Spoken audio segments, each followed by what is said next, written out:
And hello everyone, in this video I will show you how is driving in Chinese highways, and I will be traveling from Suzhou to Hangzhou, but actually I will not show you the full video because it would be 2 hours and a half. So I selected the main part of the highway between the entry and the exit, which is around 1 hour.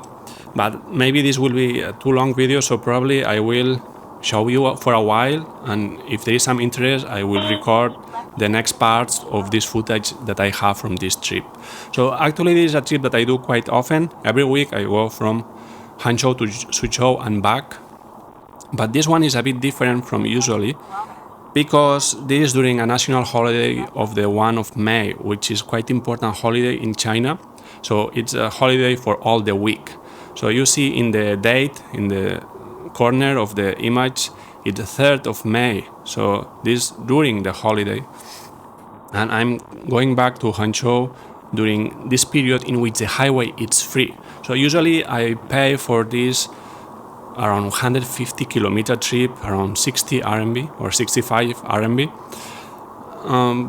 But during this period, as it is for all national holidays, it's free. So everyone can take the highway without paying anything. The toll is open. And this makes that because people move more during holiday and because the highway is free, you have quite a lot more of traffic in the highway. So you see me in the right lane, and you will see that I'm overtaking cars from the right side, which is not good. So sorry about that, but you will see by looking at the footage of my video that it's either you do this or you are stuck at 70 km per hour in the highway. So it's the only way to go at some reasonable speed in Chinese highways, because people has a very low left lane discipline. So they don't really care if they are overtaking or not, or if they are fast or not. They just stay in the left lane for, I don't know, 100 kilometers. And they don't really bother even looking at the mirrors to see if there is someone behind. So I know it's dangerous, but I try to do this with all the precautions and indicating that I'm changing lane all the time and checking thousands of times the mirror before doing so. So I'm always in the right lane. I only take the left lane to overtake, but if there is a left lane hog, as it's usually all the time, I need to use the right lane. Okay, so now more or less I'm in the G1522, around 10 or 20 kilometers after exiting Suzhou, and I think I just crossed the intersection with the G50.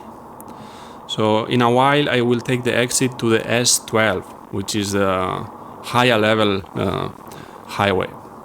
So the number of digits that you have after the letter, it tells you the hierarchy of the highway. So 1522, it's the 4 digits after the G.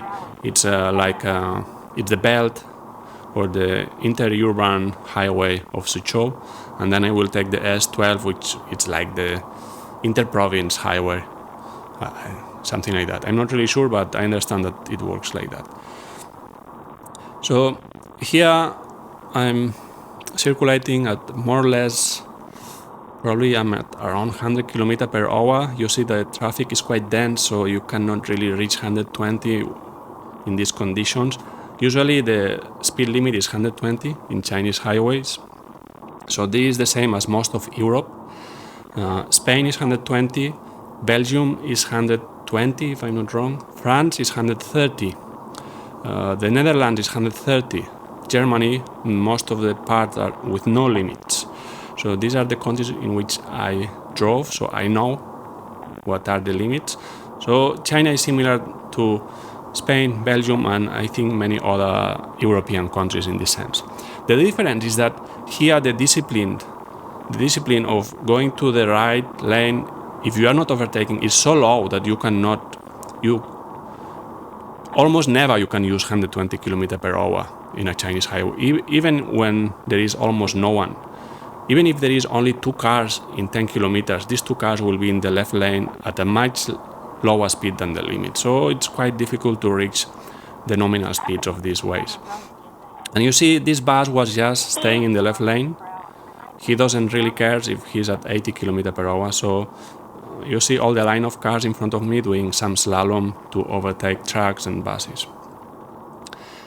And here I made a mistake. You see, I immediately went to the right lane, as I do usually, but the car in front was covering the line and I didn't see it was continuous. So when I saw it, I was with half car in the right lane, so I just crossed the continuous lane. And this is another thing that bothers me a bit. Always there is an exit or entry, there is this continuous line to avoid people taking the exit at the last moment, which can produce accidents. The thing is, I almost crashed with a guy already, and I'm not driving here for many years, just for a few months. So I already crashed with one guy because people really doesn't want to cross this line because usually there are cameras and you can get a fine.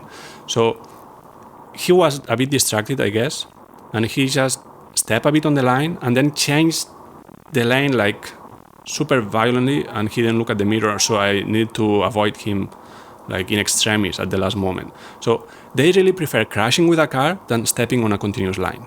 So I'm not really sure if this line really avoids accidents or increases the number.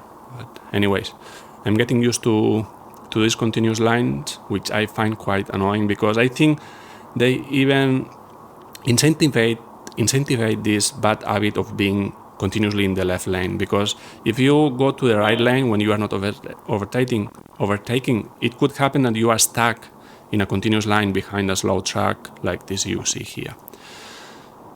And here you see the car in front of me is also doing some slalom because he wants to be slightly faster than the car in front.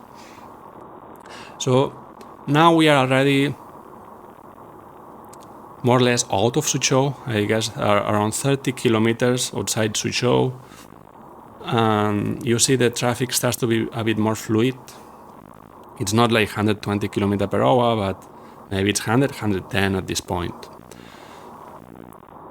So, by the way, I'm recording this voiceover at home. This is the footage coming from a Dashcam HP F730, as you can see in the lower right corner of the image, and you have the date and time overlaid on the image.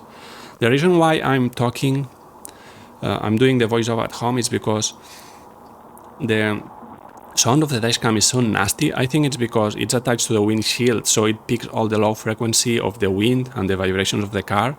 So it's clipping all the time, so you cannot really understand any voice. Well, you could understand what I'm talking if I talk in the car, but it's not pleasant because it's clipping all the time. So what I did is to edit the output of the dashcam in DaVinci Resolve. So that's why you can see the rear image in the upper right corner. It's because I edited this in DaVinci. And the reason why it has this trapezoid shape is because the camera in the rear, it's a bit bended. So I just wanted to correct this by bending the window. So it appears to be a bit trapezoidal. And maybe I will try to record with a GoPro in the future, but I just wanted to do this video with the dashcam to see how is the quality and to show people how Chinese highways are. I think there are not many foreigners driving here because actually getting a driving license is quite difficult. If you don't speak Mandarin, it will be quite difficult to pass the exam. And in addition, there are 4 exams. So there is the theoretical, the practical, one, like, I'm not really sure because I didn't pass the exam, I'm just telling you already. One about ethics or something, and one about reaction times. So at least it's one more than in Spain or Belgium, in which you have 3. You have the theoretical, the practical, and the classic physico-technical exam, in which you need to play a video game and they test your blood pressure and so on. So I was lucky that there are 2 countries in the world that have agreement with China for the driving license, which are Belgium, and the second one I'm not really sure, probably Emirates or Qatar. So because I have Belgian driving license, I just changed it with an administrative procedure, and I can drive here. I have a Chinese license with a full right, the same as if I passed the exam here. And you see that now the highway became quite clean at the outside of Suzhou. So here now I am circulating at exactly 120 km per hour. Actually, my tachometer shows 125, but I calibrated this with GPS, so GPS shows exactly 120. So like this, I don't need to care about radars or anything. I'm always at this constant speed, and it doesn't make much sense to be faster, but because in front I will find more left lane hogs. So I prefer to have a higher time of peace in an empty part of the highway rather than rushing to reach the next agglomeration of cars.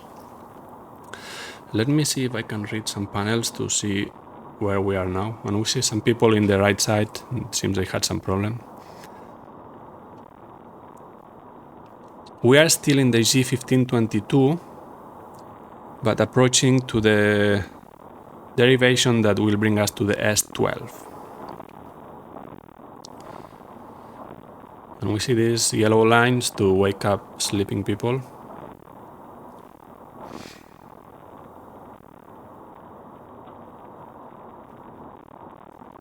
And here we already see some left lane hogs, actually very slow.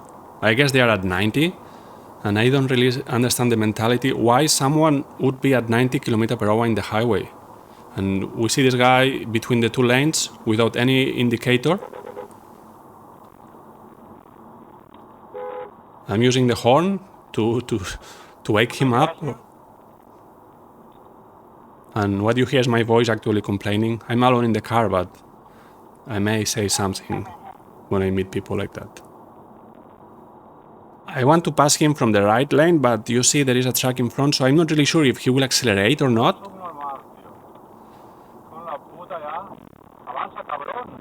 And here I'm calling him names.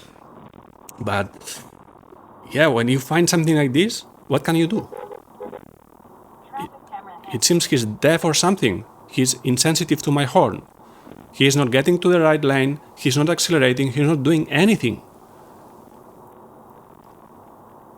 And with this you can lose a lot of time. And here really we are not even close to 120 km per hour, we are around 90. So he really thinks he has the right to be in the left lane of the highway at 90 km per hour, parallel with a truck in the right lane, and he thinks that's normal. So you need to deal with that. So hopefully here I will be able to pass him from the right lane. Let's see. And he's blocking me without using indicator. This is so frustrating. He's just a tiny bit faster than this little truck, and he needs to block me for a while more. And finally.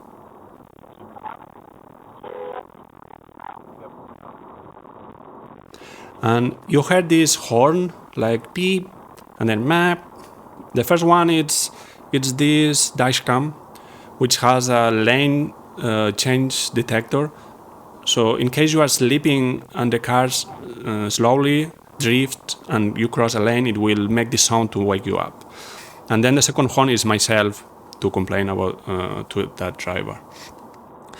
So if you don't change lane like really fast, usually this will trigger in the dashcam and it will make this horn sound, which it doesn't bother me, so I left this option on. And I think very soon, I think it's here in front of me, there is the derivation to the S12, which I will take. We see the panel in the top, Shanghai, I think it was Shanghai, Hangzhou, I didn't have time to read. Yeah, in the top we see Shanghai, and in the bottom we see Hangzhou. Okay, so we take the exit from G1522. Yeah, and here I will take the exit to the right side to Hangzhou. I think if we continue straight is Shanghai. Yeah, correct. So this derivation has a limit of, I think it's 80 km/h. I'm slightly faster. Sorry, it's 60.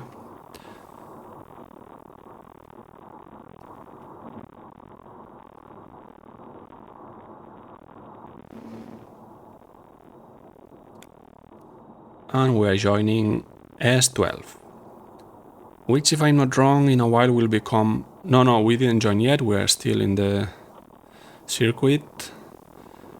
Now we are about to join S12, which is a 3-lane highway. And you may think, wow, this will be much better. Three lanes, you will never be blocked by left lane hogs. Well, don't be so optimistic. Because as you can see, truck drivers really like to use the central lane. So 3 lanes is not really effective when you permanently have trucks in the central one which are not really fast. But at least when there is no 2 trucks in parallel, you can still use the rightmost lane to overtake, even if it's a bit dangerous. But when there is no other option, what can you do? When there is like a line of cars at 90 km/h in the left lane.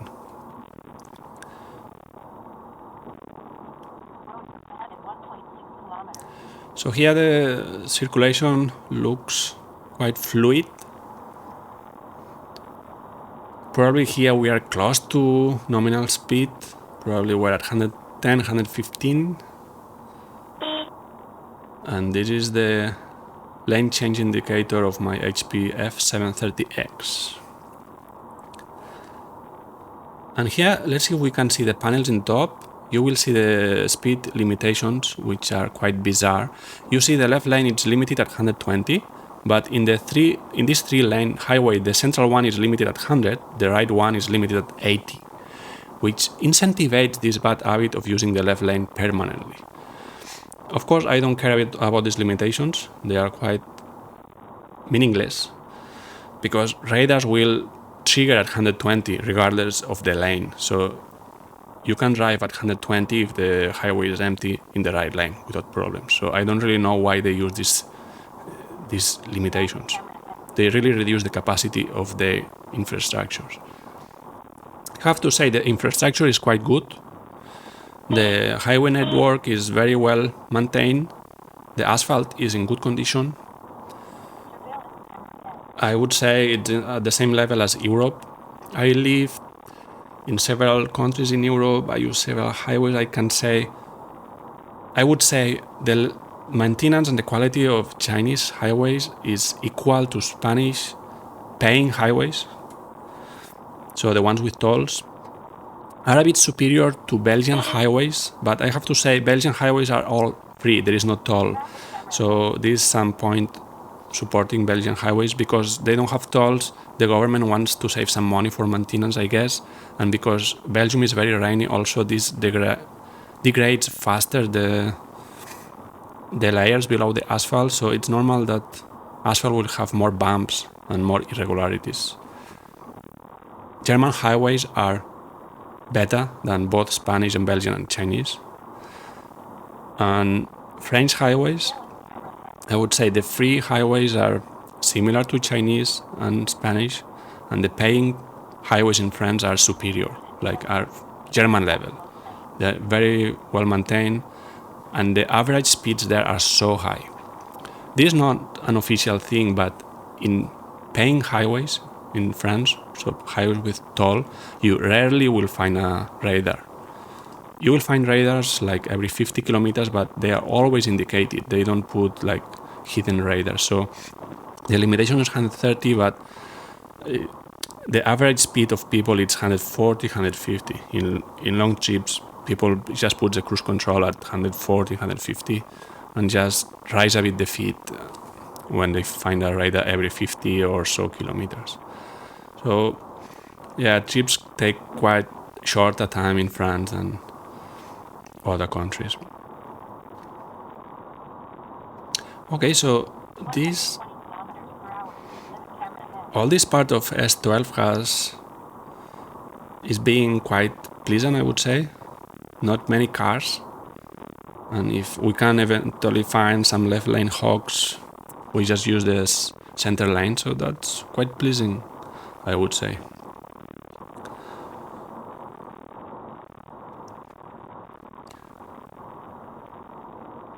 And then in Europe you have the other extreme, the luxury highways in Germany without speed limit, very well maintained, and the most important for me is not that they don't have speed limit. That's nice, but I mean, you cannot apply this anywhere. In my opinion, if you apply this in some country like Italy, the next day you will have 200 killed people in the highways. You should apply this in countries in drivers have a very high discipline of using left, center and right lanes, and this is the way it is in Germany. And here you see there is this Volkswagen trying to pass from the right lane like me, and I think I will follow him for a while because I like his average speed, which is around 120. So in Germany, even if the speeds are high, like in trams without limitation, with 3 lanes, usually the right lane will be for trucks and people at 120. The center lane the average speed will be 150, so you will only take the left lane to overtake someone in the central lane at speeds over 150. But the discipline of changing lane is so high in Germany that I was so intimidated. Like, when you overtake someone at more than 150, you really need to look at the mirrors, because it's very common in the Autobahn to have someone at 200 km coming from the left lane. And they don't like to step on the brake because of someone being at 170 in the left lane. So you better do you overtake, you press your gas pedal and you come back to your center lane if you are at 150, 160. You do not stay in the left lane even if you think 170 is very fast. And it's really a lovely experience because you feel very safe and you really feel you have the freedom to do whatever you want, because as far as you follow the rules and respect the others, I think it's having an accident in the Autobahn, I think it's difficult. In the other side, you have this highway here. Even if the average speed is around 100, probably at this moment I'm circulating at 120. I feel quite afraid all the time because there is no discipline. People doesn't use indicators, so that's a problem, and it's a limiting factor of the infrastructure.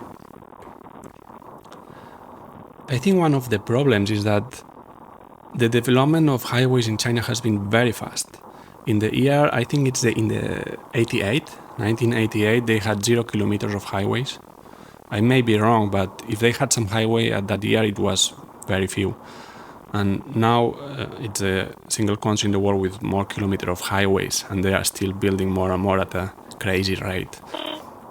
The second problem is that in the driving license in China, you don't go to the highway.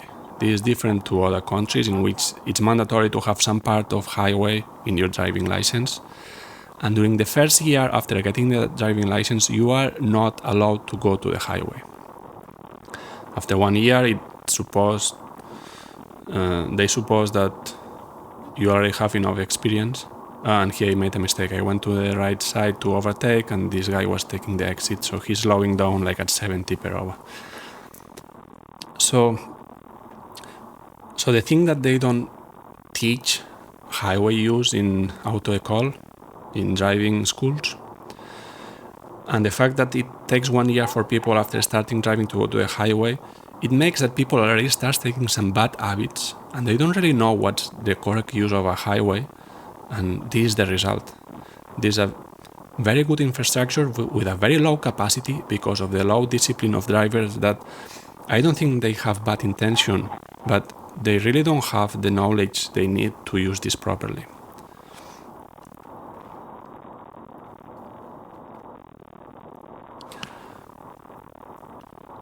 So very soon we'll hit 25 minutes of video. I will stop this at half an hour. The total footage time is 1 hour, I think. So like this, maybe I can make 2 videos to show the full path. Well, it's not the full path Suzhou Hangzhou, but it's the main part of the highway. And I think very soon we'll approach, well, not really very soon, but as we approach Hangzhou, the traffic will increase more and more.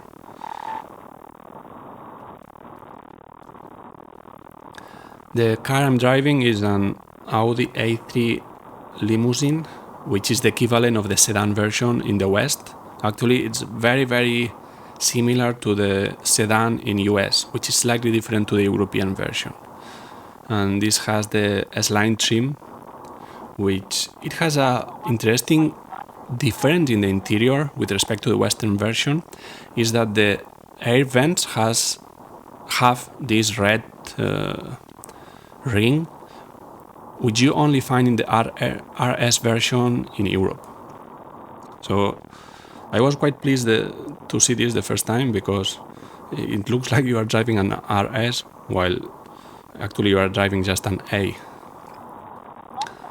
And the engine is a 35 TFSI, which means 150 horsepower. And there is a slight difference between the Western versions and the Chinese version. Chinese version is a 1.4 displacement engine, petrol, while in the West is a 1.5, the 35 TFSI. But specs-wise is exactly the same torque specification, same power specification, RPMs, etc. Aluminium body, and everything else is the same.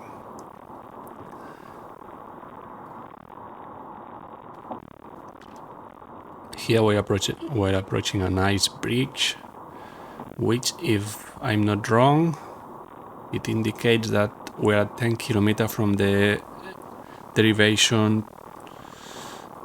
to the G2501, or maybe I'm mistaken with the bridge. Anyways.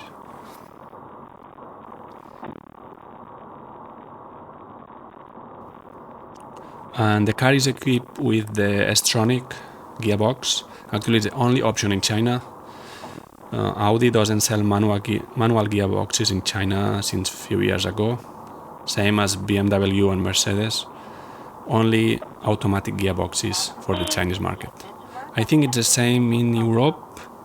I think BMW and Mercedes also dropped all the manual gearboxes, but I'm not sure about the A3. I feel like the A3 is still available with manual gearboxes in Europe.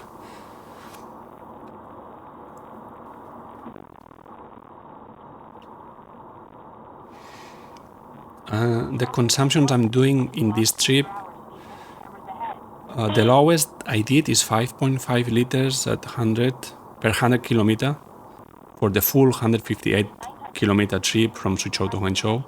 This is the lowest I did in my history. It was one day in which there were many cars, so you could not really run at 120. But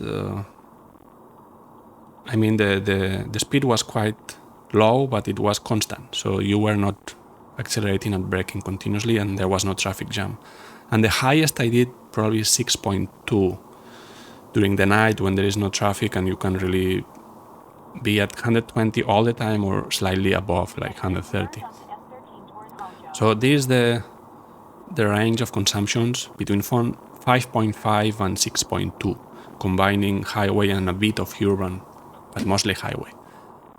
And here we are exiting the S12 to go to the S13, I think. Okay, so I was mistaken. I thought we were going to the G25, but no, there's some kilometers of S13, and then we'll join the G2501. And now I think we exactly arrived to the 30 minutes of video. So probably I will stop here. So the second part will start with the joining to the S13, and we will continue this highway trip until until the surroundings of Hangzhou. I hope you like this video. If you have any questions, don't hesitate to put them below. See you in the next video. Bye.